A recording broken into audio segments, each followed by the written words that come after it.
Hello everyone, आपके अपने YouTube channel climax competitive class में आपका स्वागत है। मैं अनुज अग्रवाल आप लोगों के सामने कॉम्पिटिटिव मैथ्स में जो आपका टॉपिक चल रहा है रेगुलर क्लास में, वह टॉपिक आपका है परसेंटेज। तो परसेंटेज का पार्ट 11 लेकर आया हूँ। इससे पहले मैं आप लोग को 10 क्लास दे चुका हूँ परसेंटेज का। क्लास संख्या 1 से लेकर 9 में मैं आप लोग को टाइप पढ़ा रहा था, और क्लास संख्या 10 में मैं आप लोग को RS अग्रवाल स्पेशल चालू किए हैं एक्सरसाइज 10 का बी। तो 10 का बी में कल के क्लास में मैं आप लोग को 1 से लेकर 8 तक क्वेश्चन बताए थे। 8 तक क्वेश्चन मैं आप लोग को सोल्व कराए थे, और क्वेश्चन नंबर 9 और 10 आपका टाइप में बताया गया है। और क्वेश्चन नंबर 11 देखिए आज का क्या कहता है। 11 से आगे चलेंगे। आप लोग बनाए होंगे क्वेश्चन को। हम कल बोले थे आप लोग के सामने कि जो जो क्वेश्चन हम छोड़ रहे हैं आप लोग ऐसे क्वेश्चन को बनाने का प्रयास कीजिएगा, ताकि ज़्यादा बेटर आपको समझ में आए। ठीक है, तो चलते हैं 11 क्वेश्चंस की ओर। क्या कहता है, पहले क्वेश्चन को ध्यान से पढ़िएगा।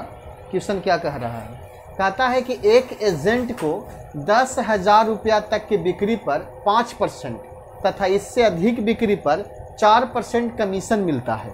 अगर आप 10,000 रुपये की बिक्री करते हैं तो 5% कमीशन मिलेगा, और लेकिन 10,000 से जैसे ही ज़्यादा अगर बिजनेस करते हैं आप तो आपको कमीशन 4% मिलेगा। ठीक है, यानी 10,000 तक की बिक्री पर 5% कमीशन, और इससे अधिक बिक्री पर आपको 4% कमीशन मिलता है। यदि कुल बिक्री पर कमीशन को काट कर शेष धन वह अपनी कंपनी को 31,100 रुपया दे तो ज्ञात कीजिए कि उसने कुल कितनी बिक्री की। यानी कुल कितनी बिक्री की, कुल बिक्री आपको निकालना है। जबकि टोटल जितना बिक्री किए हैं, शेष धन वह अपनी कंपनी को इतना रुपया देता है जितना आप बिक्री किए हैं, उसमें से कमीशन को काट कर 31,100 रुपया आपको मिलता है। तो कुल कितना बिक्री किए। तो मैं आप लोग को एक बात और बता देना चाहता हूं। आप एक्सरसाइज 10 का बी पढ़ रहे हैं, तो बी में जितना क्वेश्चंस होता है सब आपका मेंस लेवल का एग्जाम में होता है। इसका थोड़ा कैलकुलेशन जाएगा लॉन्ग में, लेकिन मतलब टेंशन मत लीजिएगा, आपका कॉन्सेप्ट समझ में आएगा किस प्रकार से बनता है। ठीक है, कुल कितनी बिक्री की। अगर कुल बिक्री को हम X मान लेते हैं, तो ध्यान दीजिए थोड़ा सा कि अगर 10,000 अगर आप बिजनेस करते हैं 10,000 रुपया तक अगर बिक्री आप करते हैं तो आपको 5% कमीशन मिलेगा। तो 10,000 का 5% आप निकालिएगा तो आपको 500 रुपया कमीशन मिल जाएगा। ठीक है, 10,000 रुपया का आपका 5% कमीशन मिल गया। लेकिन 10,000 से जैसे ही अधिक कीजिएगा तो कुल बिक्री में से आप X में से 10,000 आप घटा दीजिएगा, तो इससे आपका अधिक है, इस पर आपको 4% कमीशन मिलता है। तो X माइनस 10,000 का 4/100 आपका, तो कुल कमीशन जो आपका हो जाएगा, कुल कमीशन आपका हो जाएगा 500 प्लस X माइनस 10,000 गुने 4/100। ये आपका कुल कमीशन हो गया। जैसे इसका कैलकुलेशन कीजिएगा तो 25 चौके 100 आपका कैंसिल होगा। तो ये आपका 500 प्लस X माइनस 10,000 और बट्टा आपका 25/1, यानी आपका 25 का 25 एलसीएम हो जाएगा। अब 25 पच्चे 125 पर 00 और माइनस X माइनस 10,000। अब 12,500 में से 10,000 आप घटाइएगा तो आपको आ जाएगा 2,500 और प्लस X/25। ये आपका कुल कमीशन हो गया। तो कहता है कुल कमीशन काट कर, कुल बिक्री पर कुल कमीशन काट कर शेष धन 31,100 रुपये दे तो ज्ञात कीजिए कि उसने कुल कितनी बिक्री की। ठीक है, तो सबसे पहले आप माइंड में लगाइए कि आपका जो कुल कमीशन आया वह कितना आया, 2500 प्लस X/25 आया। तो कुल बिक्री आपका कितना है, X है। तो कुल बिक्री में से कुल कमीशन हम घटा देते हैं और लास्ट में आपको मिलता है 31,100 रुपया। समझ में आ रहा होगा, यही मेन आपको समझना है। यानी कुल बिक्री में से कुल कमीशन को घटाकर आपको 31,100 रुपया मिलता है। ठीक है, यहाँ से आप X का वैल्यू निकालिएगा तो 25X माइनस 2500 माइनस X/25, उधर हो जाएगा 3100। ठीक है, 25 में से X जाएगा तो 24X माइनस 2500 और बराबर हो जाएगा आपका 25 से मल्टीप्लाई कीजिए तो 2500 2500 25 से कम 25 बैलेंस 2 और 25 और 2 27 बैलेंस 2 बचेगा और 25 3 75 और 2 75 76 77 77 75 00, ठीक है। और इसमें से आप 2500 को ऐड कीजिएगा उसको में, ठीक है। अब ये आपका होगा 24x बराबर 777500 और प्लस 2500। अब जोड़िएगा तो 00 का 00 लिखाएगा, ठीक है। उसके बाद 50 550 और 7 और 2 9 1 0 और आपका हो जाएगा 7 1 8 और 7 78 पर 4 0। अब x बराबर काटिएगा तो 24 दूनी 72 होता है।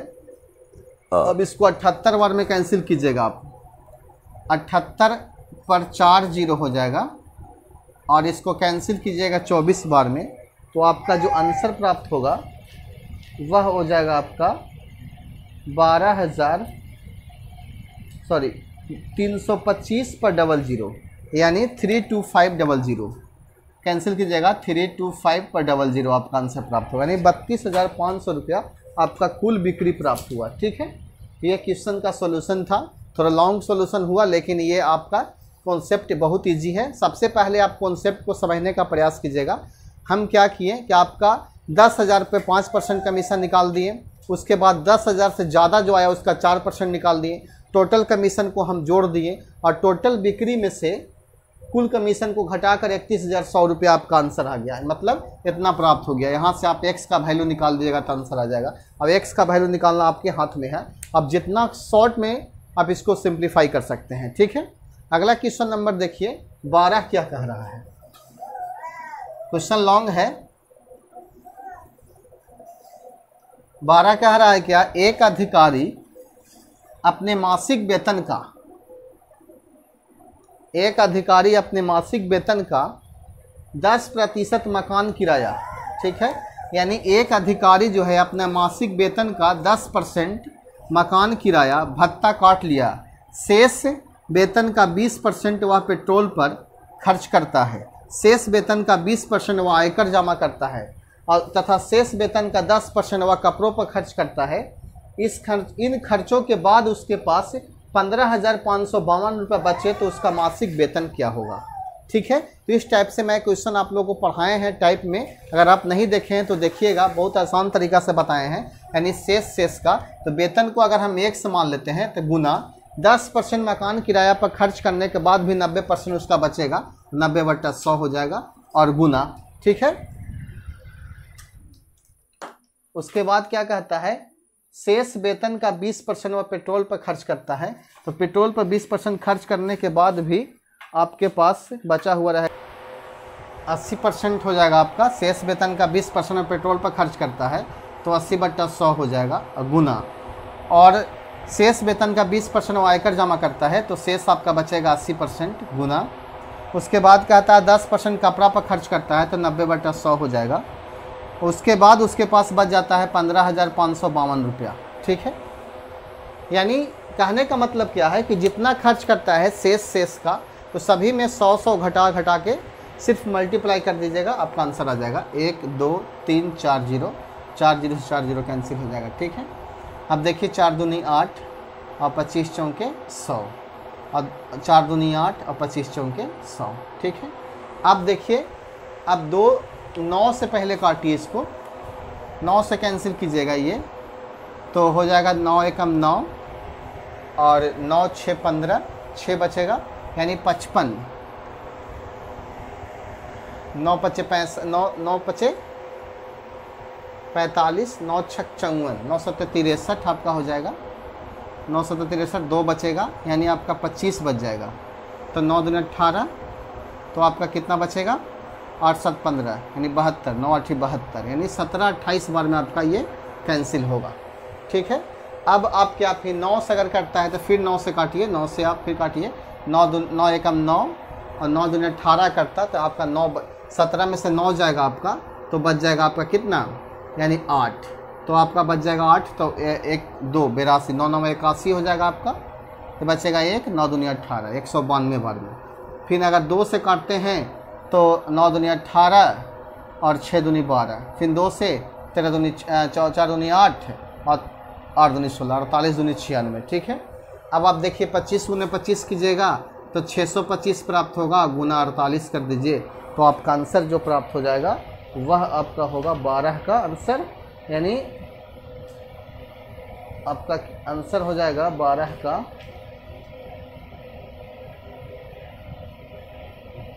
30,000 रुपया।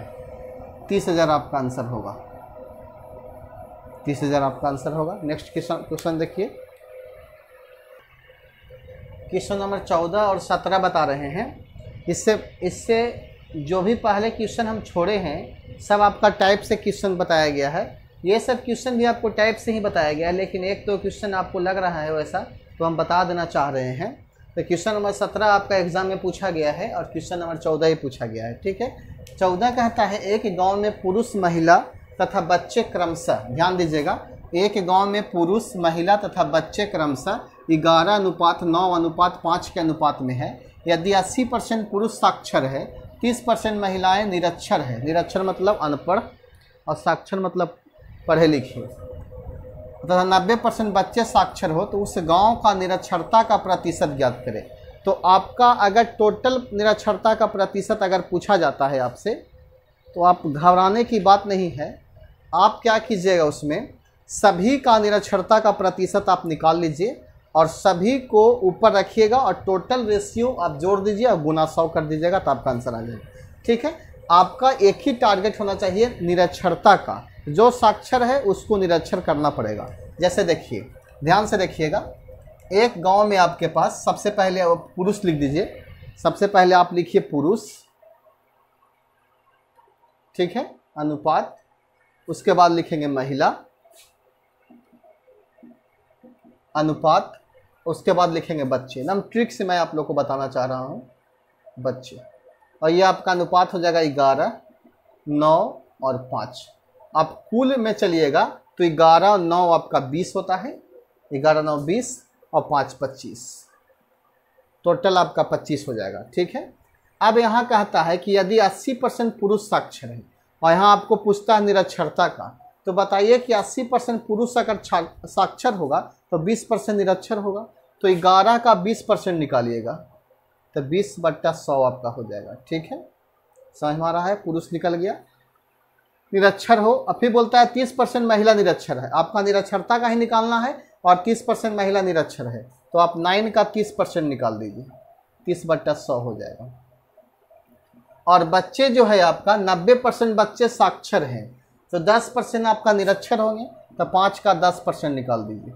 ये आपका जो निकला टोटल निरक्षरता निकला। ठीक है, अब इसको सॉल्यूशन कीजिएगा तो 1 0 से 1 0, 1 0 से 1 0, 1 0 से 1 0, 11 दूनी के 22 प्लस 9 तिया 27 प्लस 5 एकम 5 और बट्टा आपका हो जाएगा 10। आप जोड़िएगा तो 5 और 7 12, 12 2 12 और 2 आपका 14 हो जाएगा। ठीक है, और 2 और 2 4 और 1 5 बट्टा 10, 54/10 आपका टोटल निरक्षरता है। तो प्रतिशत निकालिएगा तो 54/10 और गुना नीचे हो जाएगा आपका टोटल 25 और गुना 100, 25 चौके 100 और 4 चौके 16 और 5 चौके 20 और 1 21/10, यानी टोटल 21.6% टोटल जो आपका हो जाएगा निरक्षरता का प्रतिशत हो जाएगा। ठीक है, इसका आंसर आप देख सकते हैं 14 का जो आपका आंसर दिया गया है 21.3/5%। ठीक है, इससे कोई दिक्कत नहीं है आपसे। तो क्वेश्चन नंबर आपका 14 समझ में आया होगा। चलते हैं क्वेश्चन नंबर 17 की ओर। 17 बहुत ईजी है।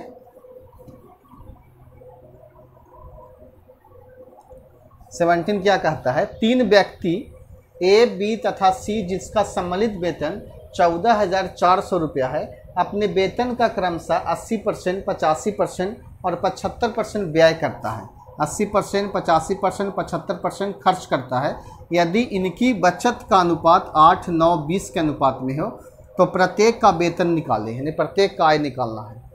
बहुत इजी क्वेश्चन, अगर देखिएगा तो बहुत लॉन्ग होगा, लेकिन अगर बनाइएगा तो बहुत इजी भी बनेगा। जैसे देखिए, मान लिए जाए कि आपके पास 3 ए, बी और सी है।